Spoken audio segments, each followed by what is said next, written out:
రైతులకు ఎరువుల కొరత లేకుండా చూడాలని మచిలీపట్నం నియోజకవర్గం వైసీపీ ఇన్ఛార్జ్ పేర్ని కృష్ణమూర్తి ప్రభుత్వాన్ని కోరారు. కలెక్టరేట్లో జరుగుతున్న మీకోసం కార్యక్రమంలో ఈ మేరకు జాయింట్ కలెక్టర్కు వినతి పత్రం అందజేశారు. కూటమి ప్రభుత్వంలో రైతులకు తీరని అన్యాయం జరుగుతుందని కృష్ణమూర్తి ఆరోపించారు. రైతులకు పెట్టుబడి సాయం ఇవ్వకపోగా సకాలంలో కాలువకు సాగునీరు వదలటం లేదన్నారు.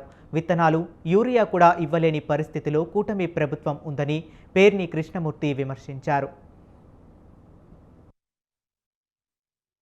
ఆంధ్రప్రదేశ్ రాష్ట్రంలో కూటమి ప్రభుత్వం రైతులకు చేస్తున్న అన్యాయం చూసుకుంటా వస్తే మొదట ఎప్పుడు ఇచ్చే పెట్టుబడి సాయం ఇవ్వకపోగా అంటే చంద్రబాబు నాయుడు గారు మీ అందరికి గుర్తుందో లేదో ఎలక్షన్ ప్రచారంలో తిరుగుతా జగన్ గారు ఇచ్చేది కాకుండా నేను 20,000 ఇస్తాను, సెంట్రల్ గవర్నమెంట్ ఇచ్చే దాంతో సంబంధం లేకుండా నేను రైతులకి పెట్టుబడి సాయం కింద 20,000 ఇస్తానని చెప్పి సంవత్సరం గడుస్తున్నా ఇవ్వని పరిస్థితి. సరే పోనీ ఎప్పుడు విధంగానే పథకాలు ఎగ్గొట్టారు, పోనీ రైతులకు సక్రమంగా ఇరిగేషన్ వాటర్ అయినా అందించారంటే సమయానికి ఇవ్వని పరిస్థితి. మీరు కొన్ని రోజుల క్రితం చూసుకుంటే కలెక్టర్ గారు కూడా మేము అర్జీ పెట్టుకున్నాం. ఈ రోజు కూడా అక్కడక్కడ ఇబ్బందులు ఉన్నా కూడా కలెక్టర్ గారి చొరవతో అక్కడక్కడ వచ్చే అలాగే ఈ రెండు కూడా ఘోరంగా అనిపించింది. కనీసం ఇవ్వాల్సిన ఎరువులు విత్తనాలైనా సరిగ్గా ఇస్తారంటే ఈరోజు మీరు